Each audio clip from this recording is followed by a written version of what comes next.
जय हिंद दोस्तों, magical math के एक और एपिसोड में आप सबका स्वागत है।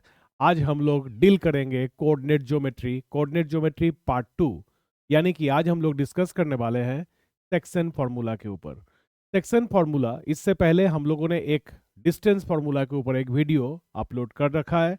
जो लोग डिस्टेंस फार्मूला के ऊपर वीडियो ना देखे हो वो लोग डिस्क्रिप्शन में लिंक देख लेना, वहां से जाके पहले डिस्टेंस फार्मूला के चैप्टर को कर लेना।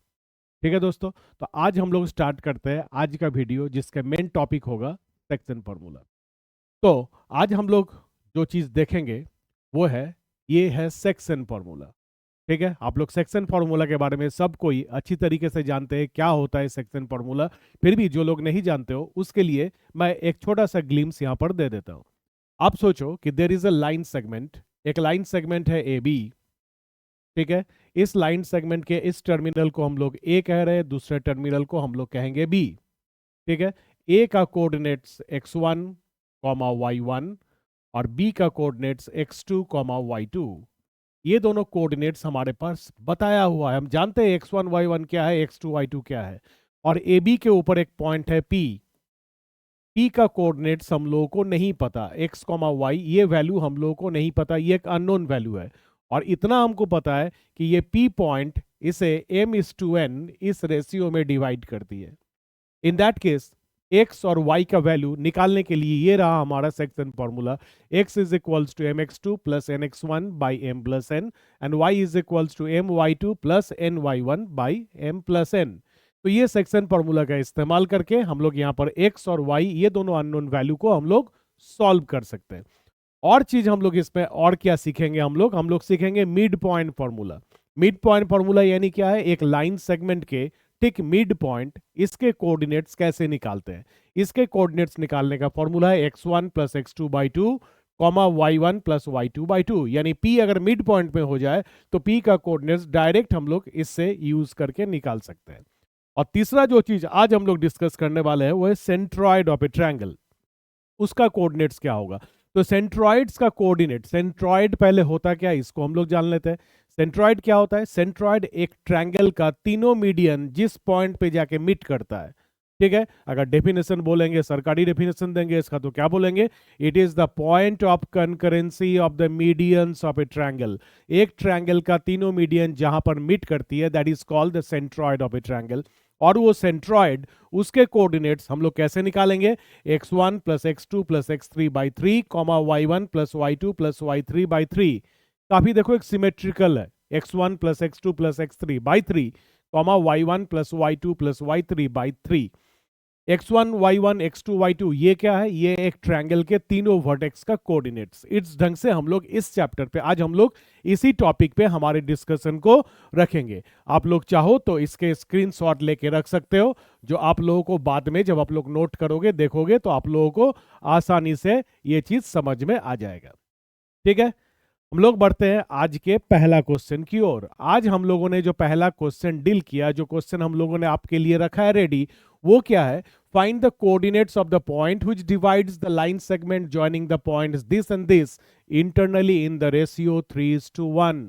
इसके कोऑर्डिनेट्स निकालना है। तो चलो एक बात मैं बता दूं, डिस्टेंस फॉर्मूला के जो चैप्टर्स होता है इसमें आप अगर डायग्राम नहीं भी बनाए तो चल सकता है, लेकिन सेक्शन फॉर्मूला के क्वेश्चन करते समय आपको डायग्राम बनाना आपके लिए एक तरह से कंपलसरी है, क्योंकि बहुत सारा चीज रहेगा और हम लोग अंडर प्रेशर होके जब एग्जाम हॉल में बनाएंगे या घर में भी जब प्रैक्टिस करने के लिए बैठेंगे, तब हम लोग उतना सारा चीज बिना डायग्राम बनाए सोच नहीं सकते। तो हम लोग को डायग्राम बना लेंगे, हम लोग हमेशा सेफ प्ले करेंगे यहाँ पर, ताकि हम लोग एग्जाम में एक भी गलती करने का चांस ना छोड़े। ठीक है, तो हम लोग भी इसका डायग्राम बनाते हैं। डायग्राम बनाने पे कोई भी चीज काफी आसानी से हम लोग उसके बारे में सोच सकते हैं। ठीक है, तो हम लोग एक लाइन सेगमेंट, ये है एक लाइन सेगमेंट ए बी। ठीक है, यहां पर देखो ए और बी दोनों का कोऑर्डिनेट्स हमको बता दिया। ए का कोऑर्डिनेट्स क्या है, 4 कॉमा -3, ये दिया हुआ है हमारे पास, देख लो यहां पर। और दूसरा बी का कोऑर्डिनेट्स क्या है, 8 कॉमा 5। ये दोनों के कोऑर्डिनेट्स हमको बता दिया गया है। अब मुझसे पूछ रहा है कि एक पॉइंट का कोऑर्डिनेट निकालो। The point is on A B, मान लिए the point is P whose coordinates are x comma Y. ये x कॉमा वाई ही तो निकालना है, और रेशियो भी बता दिया गया हमको। व्हाट इज द रेशियो, 3:1, यानी m/n, ये भी हम लोग जानते हैं। अब हमें करना क्या है, हमें x और y ये दोनों के वैल्यू निकालना है। ठीक है, देखते हैं इसको कैसे करेंगे। सेक्शन फॉर्मूला का आप लोग सब समझ रहे होंगे, ये सेक्शन फॉर्मूला का डायरेक्ट इस्तेमाल करके हम लोग करेंगे। तो सेक्शन फॉर्मूला क्या होता है, सेक्शन फॉर्मूला होता है x is equals to mx2 plus nx1 by m plus n। याद हो गया होगा आपको अभी तक में। तो mx2, अब देखो m क्या है, ये है m, चलो कंपेयर कर लेते हैं, ये m है ये n है, ये x1 y1 है और ये रहा हमारा x2 y2। ध्यान रखिएगा एक चीज, डिस्टेंस फॉर्मूला करते वक्त हम लोगों ने x1 y1 और x2 y2 को अपने सुविधा हिसाब से हम लोग पलट देते थे। कभी लेफ्ट वाले को x1 y1 कहते थे, कभी राइट वाले को x1 y1 कहता, अपने हिसाब से ये हो सकता था। क्यों? क्योंकि डिस्टेंस हम लोगों ने बताया था ना कि डिस्टेंस एक स्केलर क्वांटिटी है। अब दिल्ली से मुंबई का डिस्टेंस जितना होगा, मुंबई से दिल्ली का भी डिस्टेंस उतना ही होगा। इसलिए किसी को भी आगे, किसी को भी पीछे, किसी को भी बाएं, किसी को भी दाएं रखो, कोई फर्क पड़ने वाला था नहीं वहां पर। लेकिन सेक्शन फॉर्मूला में बहुत ज्यादा फर्क पड़ने वाला है। इसीलिए आप अपने कॉपी के जो लेफ्ट साइड में आपका होगा वो होगा x1 y1, और कॉपी के राइट साइड में जो होगा वो होगा हमेशा x2 y2। इस बात का आप लोग हर समय ध्यान रखेंगे। ठीक है, तो mx2, m बताओ कितना है, m है 3, और x2 कितना है, x2 कंपेयर करके देखो कितना है 8, 3 इंटू 8 प्लस n कितना है, n है 1, और x1 कितना है, x1 है 4 by m plus n, 3 plus 1, 3 plus 1 यानी कितना हो गया ये 24, 24 प्लस 4 बाई 4, 24 प्लस 4 बाई 4 यानी 28 बाई 4, यानी कितना आ गया x का वैल्यू, x का वैल्यू आ गया 7। क्लियर है दोस्तों? अब देखते हैं y का वैल्यू कैसे निकालेंगे। y भी उसी प्रोसेस से होगा, y का भी फॉर्मूला वही है, m y2 plus n y1 by m plus n।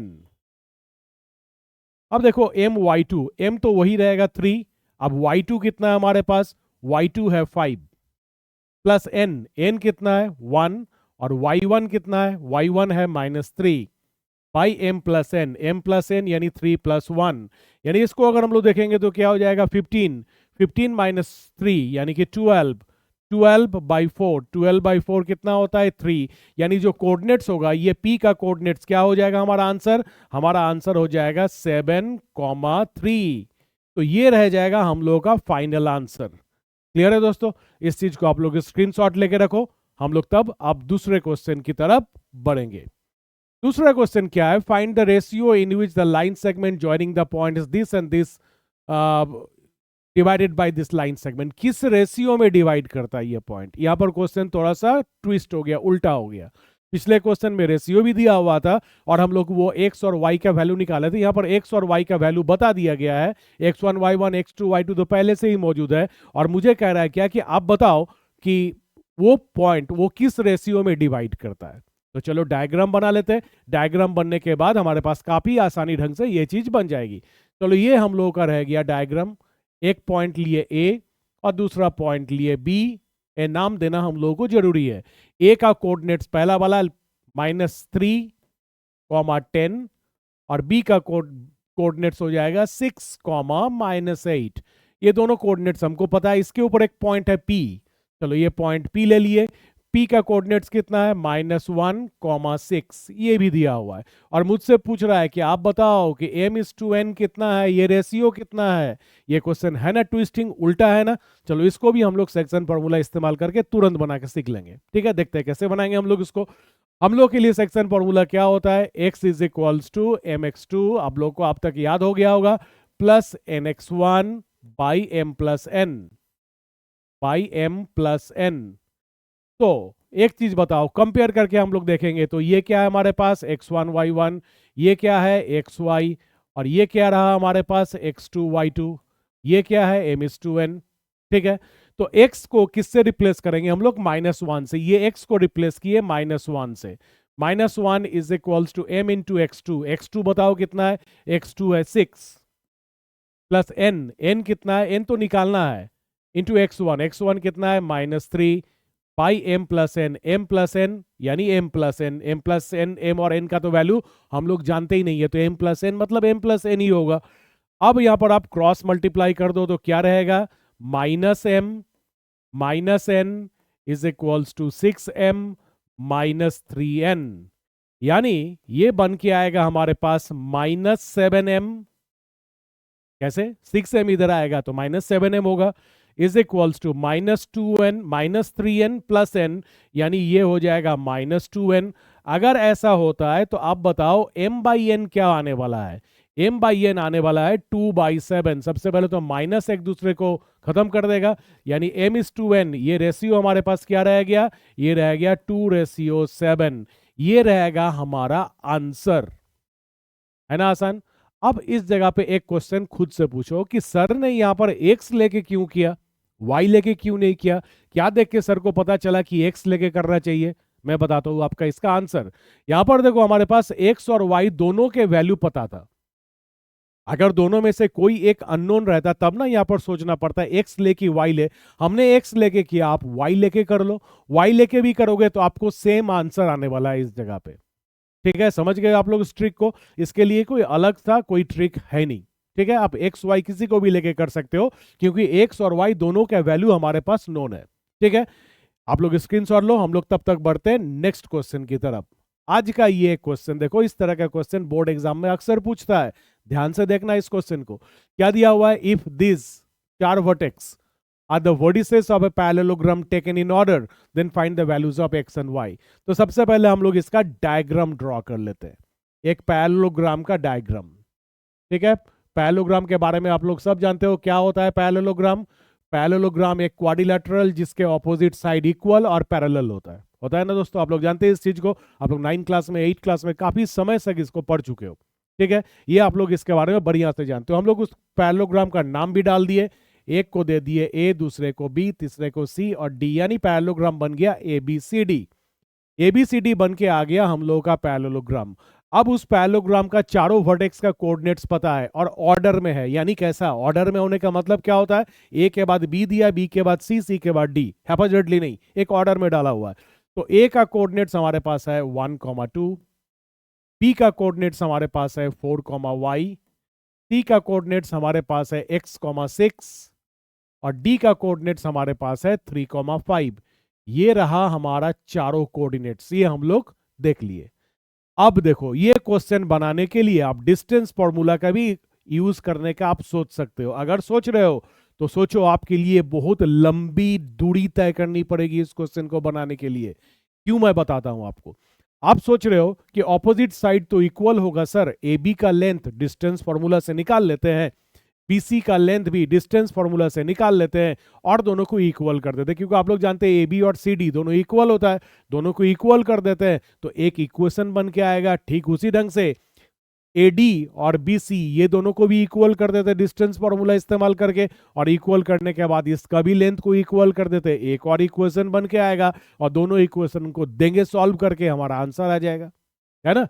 नहीं हो पाएगा बेटा, ये करने जाओगे ना तो ये जितना आसानी से मैंने कह दिया ऐसे कर दो आंसर आ जाएगा, ऐसे आएगा नहीं। क्योंकि ये करने के लिए आपके पास क्वाड्रेटिक इक्वेशन का 2 वेरिएबल आएगा। हम लोग क्वाड्रेटिक इक्वेशन 1 वेरिएबल का सॉल्व करना जानते हैं, लीनियर इक्वेशन 2 वेरिएबल का जानते हैं। लीनियर इक्वेशन रहेगा नहीं, और रहेगा भी तो इतना बड़ा इक्वेशन होगा कि आपको इसे सॉल्व करने में काफी तकलीफ होगी उस समय।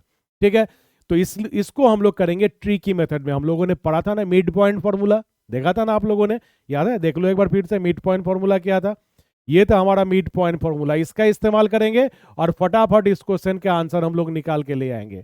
हम लोग एक प्रॉपर्टी को हमेशा यहां पर हम लोग दबा के रखते हैं। क्या है वो प्रॉपर्टी? कि एक पैरेललोग्राम का डायगोनल एक दूसरे को बाइसेक्ट करती है ना? The diagonals of a parallelogram bisect each other. आप लोग पढ़े होंगे बचपन में, 9 क्लास में एटलीस्ट। तो उसका इस्तेमाल करेंगे क्या? AC का मिड पॉइंट निकाल लेते, A और C का, ये दोनों का मिड पॉइंट हम लोग निकाल लेते। क्या है AC का मिड पॉइंट? तो by mid point formula, the mid point of AC, ये क्या हो जाएगा? AC का mid point x1 plus x2/2, यानी 1 plus x/2, 1 plus x/2 comma 2 plus 6/2, ऐसा आने वाला है ना? 2 प्लस 6/2, ये है AC का मिड पॉइंट। ठीक है, करके छोड़ दो उसको। फिर देखो BD का मिड पॉइंट क्या होता है, इसको निकाल लेते हैं। BD का, the mid point of BD, इसको निकालते हैं हम लोग। The mid point of BD, ये निकाल के देखते हैं क्या होता है। BD का मिड पॉइंट क्या आ जाएगा? BD का mid point x1 plus x2 by 2, यानी कितना होने वाला है?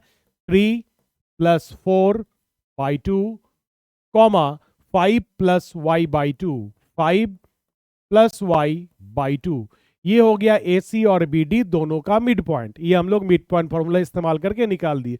क्यों निकाले? क्योंकि हम लोग जानते हैं कि AC और BD ये दोनों का मिड पॉइंट तो एक ही पॉइंट होता है, ये पॉइंट। हम लोग इसको भी बोलेंगे ये पॉइंट, इसको भी बोलेंगे ये पॉइंट। अगर ये दोनों कोइंसाइड कर रहा है तो क्या होगा? इसका x वैल्यू, इसका y वैल्यू, दोनों वैल्यू इक्वल। ठीक है, तो हम लोग अगर दोनों वैल्यू को इक्वल करेंगे तो क्या लिखेंगे यहां पर? इसके x वाला वैल्यू यानी 1 plus X by 2 is equals to 2 plus 6 by 2। ठीक है, दोनों के x वाला वैल्यू, सॉरी x वाला वैल्यू मैंने नहीं लिया यहां पर, इस जगह पे गलत ले लिया। अब देखो इस जगह पे, ठीक है, 1 plus X by 2 is equals to 3 plus 4 by 2, ऐसा हम लोगों यहां पर ले लेंगे। अब देखो ये दोनों 2 हो जाएगा कैंसिल, दोनों 2 कैंसिल होने पे क्या हो जाएगा? 1 plus X is equals to 7, so x is equals to what? x is equals to 6, तो x का वैल्यू निकल गया 6। ठीक है, ठीक उस ढंग से y वाला वैल्यू को इक्वल करेंगे, क्या लिखेंगे? 2 plus 6 by 2 is equals to 5 plus y by 2, 5 plus y by 2, दोनों 2 फिर से कैंसिल, तो हमारे पास क्या आ गया? 8 is equals to 5 plus y, यानी y इज इक्वल्स टू 3।